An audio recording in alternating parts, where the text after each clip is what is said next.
नमस्कार किसान साथियों, स्वागत है एमएल फार्मिंग यूट्यूब चैनल में। साथियों, सोयाबीन का अच्छा उत्पादन लेने के लिए हमें कुछ बातों का ध्यान रखना बहुत ही अति आवश्यक है। उसमें से सबसे पहली है साथियों अच्छा बीज का चयन करना। किसान मित्रों, लगभग मई का महीना समाप्ति की ओर है और हमारे सोयाबीन के कृषकों को भूमि की तैयारी कर लेनी चाहिए। जिन किसान साथियों ने गर्मी में गहरी जुताई करी है उनको खेत समतल कर लेना चाहिए। और किसान मित्रों, सबसे महत्वपूर्ण तो बीज का चयन ही है। आप बीज का चयन अब कर सकते हैं, क्योंकि हमारे बहुत सारे किसान साथी जब बोनी करते हैं उसके पहले ही बीज ढूंढते हैं, तो उस टाइम पे साथियों अच्छा बीज हमें मिल नहीं पाता है।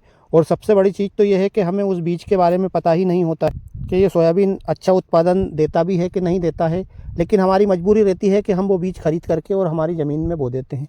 किसान मित्रों, आपको बीज का चयन, अभी आपके पास बहुत टाइम है, तो आप बहुत सारी ऐसी वैरायटियाँ अभी निकल गई है। मैंने अपनी चैनल पे 2-3 वैरायटी के वीडियो डाले भी हैं जो कि लगातार अच्छा उत्पादन दे रही है।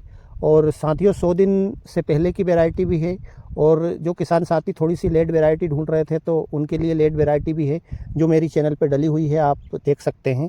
और किसान मित्रों, सोयाबीन का अच्छा उत्पादन लेने के लिए हमें सबसे ज़रूरी रहता है खाद मैनेजमेंट। हमें पता होना चाहिए कि हमें हमारे सोयाबीन की फसल में कौन कौन से खाद डालना चाहिए और उन खादों को हमें कब डालना चाहिए। साथियों, मैं बेसल डोज की बात कर रहा हूँ इस वीडियो में।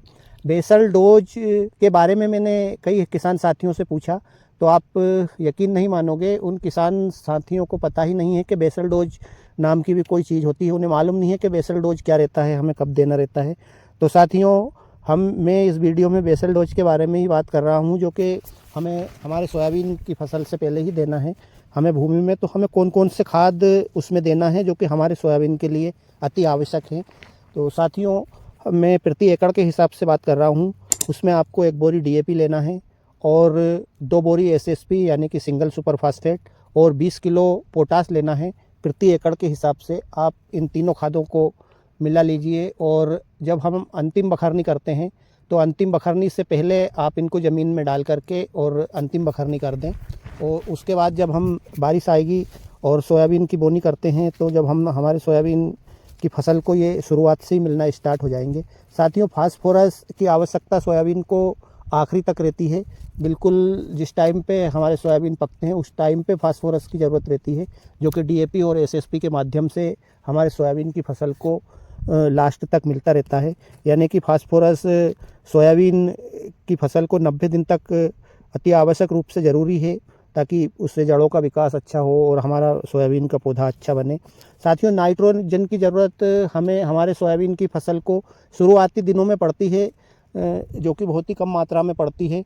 तो हम नाइट्रोजन सोयाबीन में, जब हमारी फसल 12 से 15 दिन की होती है, उस टाइम पे हल्की नाइट्रोजन दे सकते हैं, तो हमें लाभ हो जाएगा। उससे हमारे सोयाबीन थोड़ा ग्रोथ ले लेगा। बाकी उसके बाद में जब हमारी फसल 20 से 25 दिन की हो जाती है, उस टाइम पे तो सोयाबीन में जो राइजोबियम की गांठें, आपने देखा होगा जब हम सोयाबीन का पेड़ उखाड़ते हैं तो उसमें जो छोटी छोटी गांठें दिखती है, वो साथियों राइजोबियम की गांठें रहती हैं। तो सोयाबीन नाइट्रोजन खुद बनाता है और अपने आप ही उससे लेता रहता है। तो हमें नाइट्रोजन बाद में, जब हमारी सोयाबीन की फसल बड़ी हो जाती है, उस टाइम पे कोई विशेष फ़ायदा है नहीं नाइट्रोजन डालने का। साथियों, इस वीडियो में मैंने उन किसान साथियों को ही समझाने की कोशिश करी है कि भाई बेसल डोज हमारे सोयाबीन में कितना आवश्यक है, तो आप सोयाबीन की बोनी से पहले ही डाल लें। बहुत सारे किसान साथी डीएपी और यूरिया मिला करके जब सोयाबीन की फसल बड़ी हो जाती है उस टाइम पे देते हैं। तो साथियों, यूरिया तो चलो कहीं ना कहीं थोड़ा बहुत सोयाबीन की फसल को लग जाता है, लेकिन डीएपी का तो कोई मतलब ही नहीं है। डीएपी हमेशा जड़ क्षेत्र में ही काम करता है। ऊपर से देने से जब तक हम उसे अपनी भूमि में मिलाते नहीं हैं और वो सोयाबीन की फसल की जड़ के पास नहीं लगता है, तो डीएपी लगता नहीं है बिल्कुल भी। तो उसमें तो किसान साथियों के पैसे की बर्बादी है। इसलिए बाद में हमारे किसान भाइयों को डीएपी तो बिल्कुल भी डालना ही नहीं चाहिए, क्योंकि उसका कोई विशेष लाभ होता नहीं है। हाँ, इसके अलावा जो और बाकी के जो छोटे छोटे सूक्ष्म पोषक तत्व हैं, उनकी आवश्यकता हमारी सोयाबीन की फसल को पड़ती है। जैसे जिंक है, सल्फ़र है। सल्फ़र तो साथियों हमें, जब हम एसएसपी डाल रहे हैं तो उसके माध्यम से मिल जाता है, लेकिन बाकी के जो छोटे छोटे सूक्ष्म पोषक तत्व है, माइक्रोन्यूट्रिएंट्स के माध्यम से मिल जाते हैं। जैसे हम माइक्रोन्यूट्रिएंट्स वगैरह का घोल डालते हैं तो उसमें सभी पोषक तत्व रहते हैं छोटे छोटे। तो आप उस टाइम पे सोयाबीन की फसल में जब देते हैं स्प्रे के माध्यम से उन सूक्ष्म पोषक तत्वों को, तो सोयाबीन की फसल की पूर्ति हो जाती है।